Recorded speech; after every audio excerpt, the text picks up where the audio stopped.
آج میں آپ کو کوئی حدیث پاک نہیں مگر چھوٹا اور اہم موضوع کے بارے میں بتانا چاہتا ہوں۔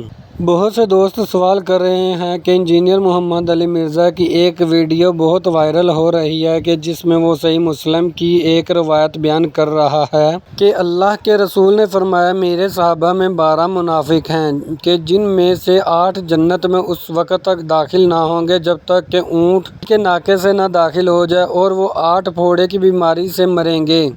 اور اس روایت کے بیان کرنے کے بعد اشارتاً صحابہ پر طعن کرتے ہوئے کہتا ہے کہ اب ان 12 منافق صحابہ کے نام اپنے علماء اہل سنت سے پوچھ لو لیکن وہ تمہیں بتلائیں گے نہیں۔ اس میں شک نہیں کہ صحیح مسلم کی جو روایت اس نے بیان کیا ہے وہ صحیح مسلم میں ایسے ہی موجود ہے کہ آپ نے ارشاد فرمایا صحابی اسنان عشر منافقان۔ ترجمہ: میرے صحابہ میں 12 منافق ہیں، لیکن اس کے فوراً بعد صحیح مسلم ہی کی ایک اور روایت کے الفاظ ہیں۔ ترجمہ: میری امت میں 12 منافق ہیں۔ صحیح مسلم کی پہلی روایت کے جس میں فی صحابی کے الفاظ ہیں کہ اس کو اسود بن عامر نے شعبہ سے بیان کیا ہے، اور صحیح مسلم کی دوسری روایت کے جس میں فی امتی کے الفاظ ہیں اس کو گندر محمد بن جعفر نے شعبہ سے نقل کیا ہے۔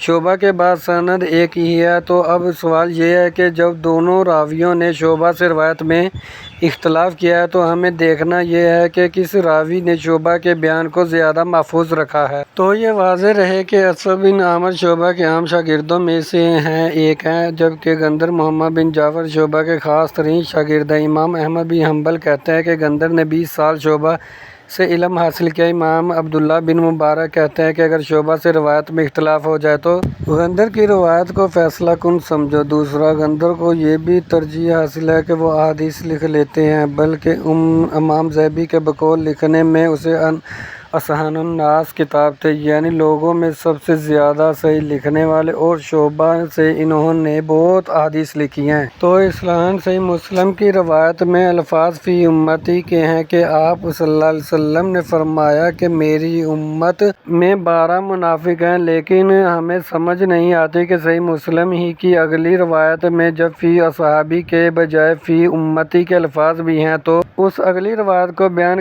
کرتے ہوئے بھی انجینئر محمد علی مرزا صاحب کے پیٹ میں درد اٹھتا ہے کیا؟ پھر وہ کہتے ہیں کہ علماء خیانت کرتے ہیں۔ یہ علمی خیانت نہیں تو اور کیا ہے؟ یہ حدیثوں کو چھپانا نہیں تو اور کیا ہے؟ یا تو آپ دونوں احادیث بیان کریں نا، بلکہ اگلی تیسری بھی کہ جس میں آپ کا سارا مقدمہ دھڑام سے گر جاتا ہے۔ مزے کی بات یہ ہے کہ ان 2 روایات کے بعد صحیح مسلم کی اگلی روایت یہ ہے کہ وہ 12 منافق اصحاب عقبہ تھے۔ اصحاب عقبہ وہ ہیں جنہوں نے غزوہ تبوک سے واپسی پر رسول پاک صلی اللہ علیہ وسلم پر ایک گھاٹی میں حملہ کرنے کی کوشش کی تو رسول پاک صلی اللہ علیہ وسلم نے ان کے نام حضرت حذیفہ کو بتلا دیے تھے۔ ان اصحاب عقبہ کا ذکر سورہ توبہ میں بھی ہے۔ ترجمہ: وہ قسمیں اٹھا کر کہتے ہیں کہ انہوں نے ایسی بات نہیں کہی جبکہ وہ ایسے کفریہ کلمات کہہ چکے اور اپنے اسلام لانے کے بعد کفر کر چکے، اور انہوں نے وہ ارادہ کیا جو وہ پا نہ سکے۔ باقی اگر صحیح مسلم کی اس روایت کے بھی الفاظ لے لیں کہ جس میں فی صحابی الفاظ ہیں تو یہاں صحابی کا لفظ لغوی معنی میں استعمال ہوا ہے۔ اصحاب کا لفظ صاحب کی جمع ہے کہ جس کا لغوی معنی ساتھی ہے۔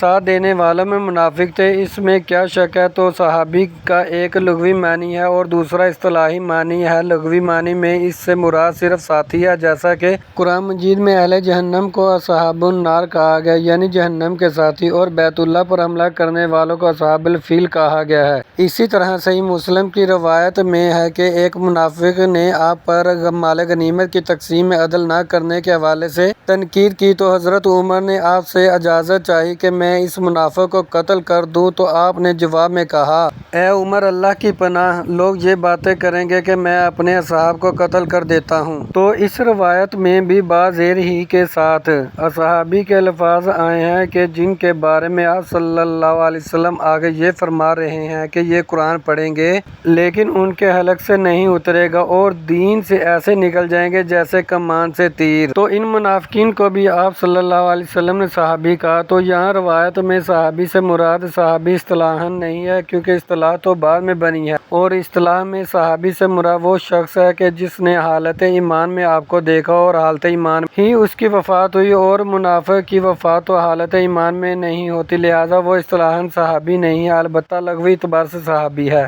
کہ بظاہر وہ آپ کے ساتھ تھا، کافروں کے ساتھ نہیں۔ تو صحابی کا اصطلاحی معنی تو بعد میں واضح ہوا ہے۔ پھر آپ کہتے ہیں کہ اہل سنت کے علماء سے ذرا ان کے نام تو پوچھنا۔ تو پہلی بات تو یہ ہے کہ ان کے نام اللہ کے رسول نے راز رکھے ہیں اور صرف حضرت حذیفہ کو بیان کیے ہیں، لیکن اگر آپ کو ان کے نام معلوم کرنے پر اصرار ہی ہے تو امام طبرانی نے ان کے نام بھی نقل کر دیے ہیں۔